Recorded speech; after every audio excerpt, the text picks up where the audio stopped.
So hello everyone, welcome you all to this new video. So this is the final video under module 4, that is with respect to radiation resistance of the thin linear antenna. Okay, so the concept of thin linear antenna is already done in the previous video, and we have got one expression for H5. With respect to that H5 here, that expression we are going to be using here and solving for the radiation resistance. Okay. So yeah, let us start with this video now. Those who are new to this video, like this video, subscribe to our channel and watch all of our previous videos until now, whatever we have done of this subject. Okay, yeah. So now let us start with this concept. So in order to find the radiation resistance RR, the Poynting vector is integrated over a large sphere yielding the power radiated, and this power is then equated to the factor of I0 divided by root 2 square RR, okay, and current at maximum point. So at current maximum point. So here the value of I0 is at maximum point of current. So now with respect to Poynting vector, you should be writing the equation. We know that P is equal to, for Poynting vector, the simple expression is given by E cross H conjugate, okay, where this P is also called as Poynting vector, also we could be calling it as the power in the radial direction.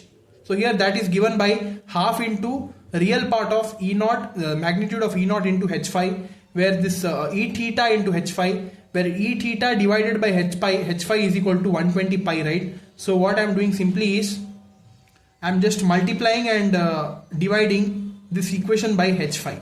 If we do that, we would be getting E theta divided by H5 into H5 square.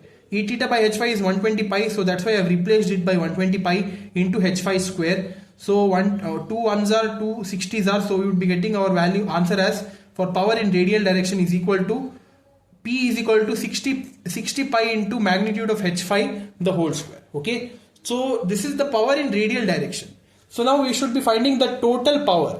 So whatever the total power we get, that we should be equating it with the power with respect to the maximum point at current, that is I0 divided by root 2 square RR, in order to get the radiation resistance. Okay, so for that we require the total power radiated, and that is given by surface integral, that is from 0 to 2 pi and 0 to pi, whatever this radiated power, that is PR into D times SR. Okay, D times SR, this is the surface integral only, and that is given by, with respect to the spherical coordinate system, it is given by R square sine theta d theta d phi. Okay, so that I have substituted here, and the value I have kept it here like this, that is 60 pi into H5 square, right? So here this part you just keep it here, it's not required. So this is equal to 60 pi, right? This is equal to 60 pi. I have just brought it outside here, and we are left with magnitude of H5 the whole square, right, into R square sine theta d phi. So if you recall the previous video, this is the expression which we got for H5, right? That is Ji divided by 2 pi R cos beta L cos theta by 2 minus cos beta L by 2 whole divided by sine theta. So this expression you should be considering, and you should be taking its whole square here. That is, you see here 60 pi I have taken it outside because it's a constant value. Here we are having J into retarded current. Okay, so that the imaginary component gets cancelled because we are taking its square. So that's why you should be considering only the real part, that is I0 divided by 2 pi R the whole square into cos of beta L cos theta by 2 minus cos of beta L by 2 divided by sine theta the whole square into R square sine theta d phi. Okay, so now 60 pi into this part is there, right? You take the square and take it outside because it is a constant part. It is not required. It is not under the integral, because here we have theta factor and phi. Here this is one constant value. So take it outside. So we would be getting 60 pi I0 square divided by 2 square is 4 pi square R square. Okay. So and 0 to 2 pi is the limits for phi, right? So we are having the expression d phi. So 0 to 2 pi into d phi, and for 0 to pi it is with respect to theta, that is 0 to pi cos, this expression you write it here, cos beta L cos theta by 2 minus cos beta L by 2 the whole square. In the denominator side you take its square, you will be getting sine square theta into r square sine theta d theta. So here r square term we can cancel, one sine term gets cancelled. So the left out terms are here, and here this integral, if you simplify, upper limit minus lower limit, integration of d phi is phi, and 2 pi minus 0 is 2 pi. So we got here 2 pi, and here 60 pi I naught square divided by 4 pi square, r square gets cancelled, and here one pi term goes, here one more pi term goes, so pi into pi is pi square, here also we have pi square, so the complete pi term goes, and here we have 2 2s are, 2 1s are, 2 1s are, and 2 30s are. So we would be left with 30 into I naught square, integration from 0 to pi, cos beta L cos theta by 2 minus cos beta L by 2, the whole square divided by sin theta d theta. Okay, after simplifying. So these are all the simplification steps I have mentioned here, and this is the part we have got. Now how to solve this further? We should be doing the substitution method in order to further solve it. How? You see here, the cos theta term I am taking it as u. Consider u is equal to cos theta. Now what we would be getting? If we consider u equal to cos theta, differentiating it, we would be getting du is equal to minus sin theta d theta. Also we would be getting the value of d theta is equal to minus du by sin theta. So these things you keep it in mind, because we are going to be substituting here in this equation now. So here I have directly skipped some of the steps here. Equate this to I naught square RR divided by 2. Before that, just substitute the values and see whether it matches or not. So here we have cos beta L cos theta divided by 2. So we know that cos theta is equal to u. So I have replaced it by u. Here also I have replaced it by u.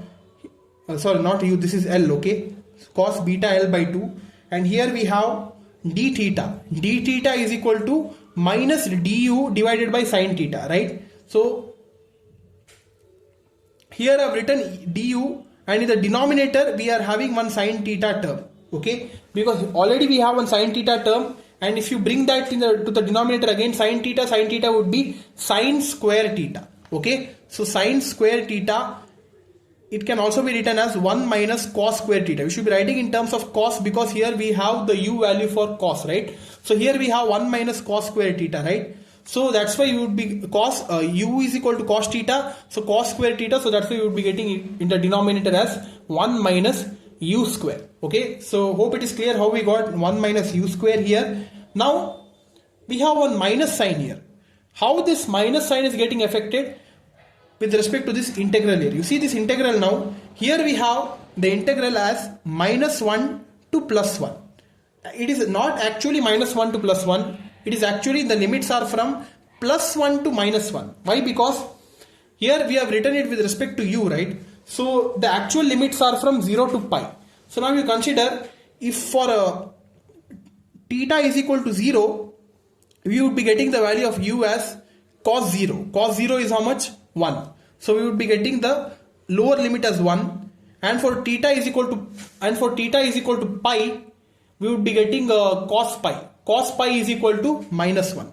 So actually these are the limits. Now why I have interchanged the limits? Because we have this minus sign here. Okay, so that if you want to avoid, just interchange the limits so that minus sign goes. Okay, so that's why we are getting the limits from minus 1 to plus 1. And how this became 60 here, and how we got here RR, that is after equating this equation with respect to, in the beginning we have mentioned, right, we should be equating with respect to I naught divided by root 2 whole square RR. So if we simplify this, I naught square and root 2 square is 2 itself, so we would be getting I naught square RR divided by 2. If we equate it, you see here we have one I naught square term, here we have in the other equated side we have I naught square term, I naught square goes. Now in the other side, right hand side, we are left with only RR by 2. 2 you bring it to other side. If you bring that 2 to other side, it should be getting multiplied with 30, right? So that's if it gets multiplied with 30, we would be getting the answer as 60. So that's why here 60 we have got it here. Okay. So like this we have got 60 here. So we would be left with only, in one side we would be left with only RR. So that would be getting equated. So RR would be equal to finally this equation, that is 60 into the integral from minus 1 to plus 1 cos beta L u by 2 minus cos beta L by 2 divided by 1 minus u square into du. Okay. Now further simplification, that is, we could be simply replacing, this is not required, 1 divided by 1 minus u square. Okay, now everything what we do, right, is simple maths. Okay, we should be doing some substitutions, taking the limits of that and solving it. That is, 1 divided by 1 minus u square is there, right? That can be written as half into 1 divided by 1 plus u plus 1 divided by 1 minus u. Okay, because you see here I have already simplified it here.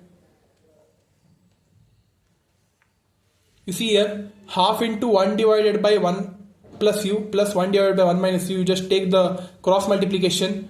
You will be getting 1 minus u plus 1 plus u divided by, this is 1 plus u, 1 minus u, that is a square, a plus b, a minus b, a square minus b square. So you would be getting 1 by u square. So minus u plus u goes, 1 plus 1 is 2. And we have here 1 by 2, 2 gets cancelled, and we would be left with 1 divided by 1 minus u square. So that's why you could be equating that by half into 1 divided by 1 plus u plus 1 divided by 1 minus u. So you could be replacing this. Also, whatever the beta L by 2 is there, right, in order to further simplify, just replace it with the value of one factor value of k. So let k is equal to beta L by 2 in this equation. And now you see here the RR, radiation resistance RR, is equal to 30. Why it is 30? Because we have considered 1 divided by 1 plus u plus 1 divided by 1 minus u and written, and this 1 by 2, this divided by 2 is there, right, that I have not considered. So that's why if you take this outside, 60 into 1 by 2, so 60 by 2 you would be getting it as 30. Okay, so that's why this term is getting affected here. 30 into integration from minus 1 to plus 1 cos beta L by 2 is equal to k. So cos ku minus cos k, because beta L by 2 is equal to k, divided by 1 plus u plus again the same term cos ku minus cos k divided by 1 minus u du. Okay, so this is our required radiation resistance. Okay, this required radiation resistance could be calculated for different values of L. Okay, now this is the actual answer. Radiation resistance, this is the integral. This cannot be simplified further unless and otherwise you know the value of L.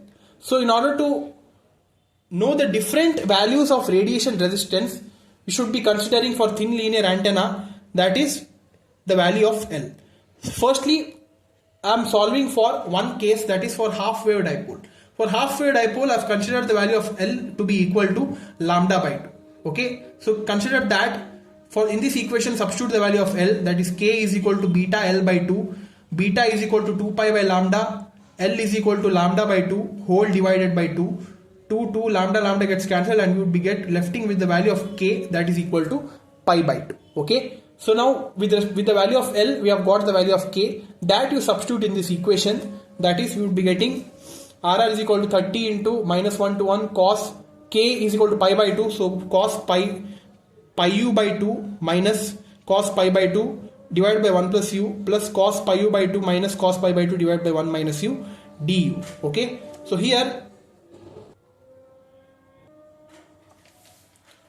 now cos pi by 2 term we have got. We know that cos 90 degree is equal to 0, right? Cos 90 is 0, so these two terms automatically gets cancelled out. So we are left with, now after cancelling out, you should be squaring on both sides. Okay, because if you cross multiply and solve it, you would be getting somehow the square. That's why you would be getting final answer as cos square pi u by 2 divided by 1 plus u plus cos square pi u by 2 divided by 1 minus u du. Okay, now again to further simplify this, again you should be taking the substitution method. Some substitution part you should be doing. That is, one substitution is you should be taking this 1 divided by 1 plus u, that is equal to v by pi.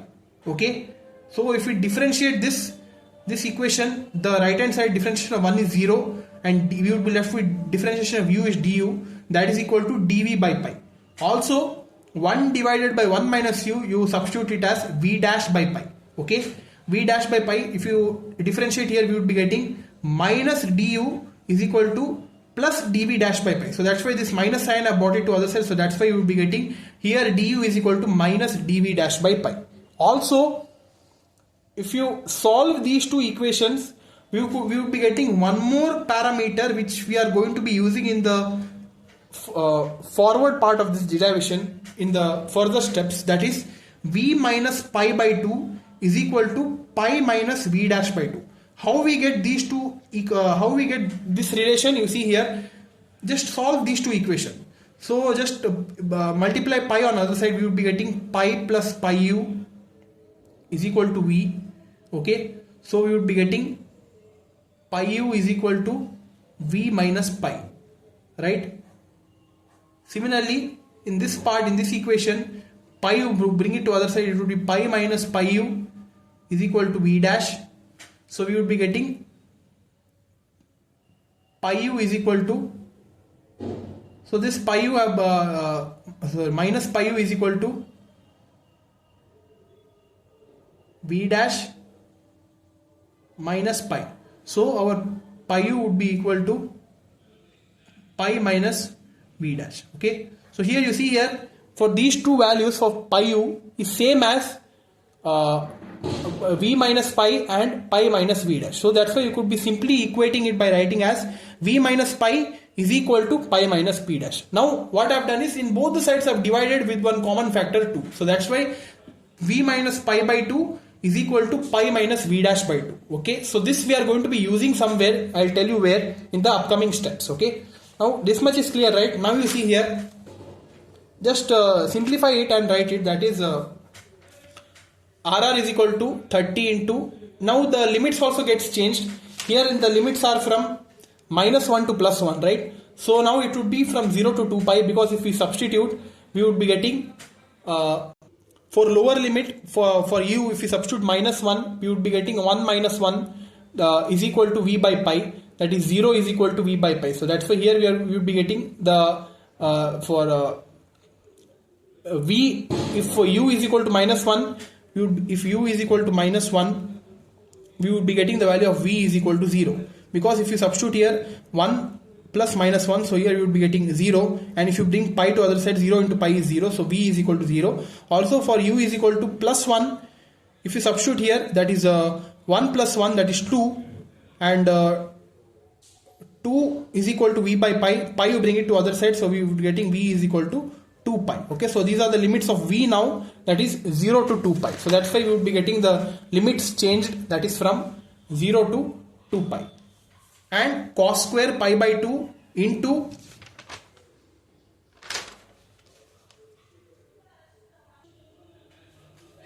V by pi minus 1. This is replaced by u here. Okay, here we had u, right? That is equal to V by pi minus 1. Because here you see, this is the equation we have taken. And if you solve this for u, we would be getting V by pi minus 1, right? So that's why I have replaced u by V by pi minus 1 here, divided by, here we had 1 plus u, right? 1 plus u is equal to V by pi we have taken initially, so that's why here, and du is equal to dV by pi, plus, now here the limits are from 2 pi to 0, okay? Why the limits are here 2 pi to 0? Because here initially the value of du for this 1 minus u, it is minus dV dash by pi. So in order to make it positive, I have just interchanged the limits. So here it would be from 2 pi to 0, okay? So initially it was 2 pi to 0 minus dV dash by pi. So if we take the minus sign, we would be getting again in the next step 0 to 2 pi, okay? I'll tell you how that. And here cos square pi by 2. And here the value of u here in the second case, that is 1 minus V dash by pi.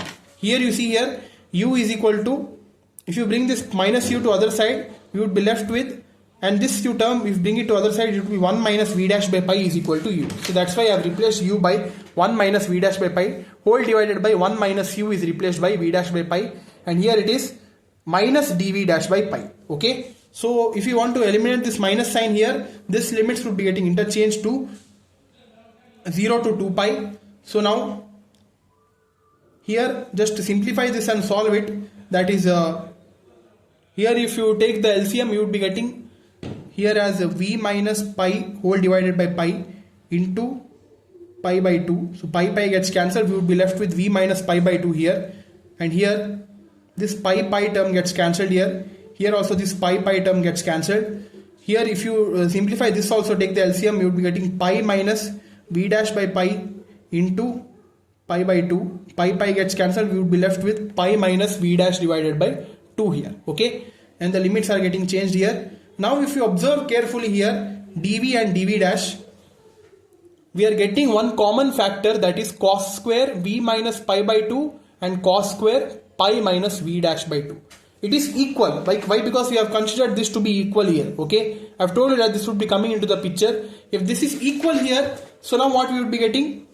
These two are equal. So these two terms are also equal. So that's why if I consider these two to be equal, one would be twice of that of the other. So that's why you would be getting one complete term. You just neglect it and consider only this part, that is 2 times of 30, that would be 60, and limits are from 0 to 2 pi cos square v minus pi by 2 divided by v into dv. Okay, so this is of the form cos square x by 2. Okay, we have a trigonometric identity for cos square x by 2, that is equal to 1 by 2 into 1 plus cos x. Okay, so now write it in this form, that is 1 by 2 into 1 plus cos x, that is 1 plus cos of v minus pi, and divide this 2, you divide it here, 60 divided by 2 is 30, so you would be getting 1 plus cos of v minus pi divided by v into dv. Now you see here cos of v minus pi.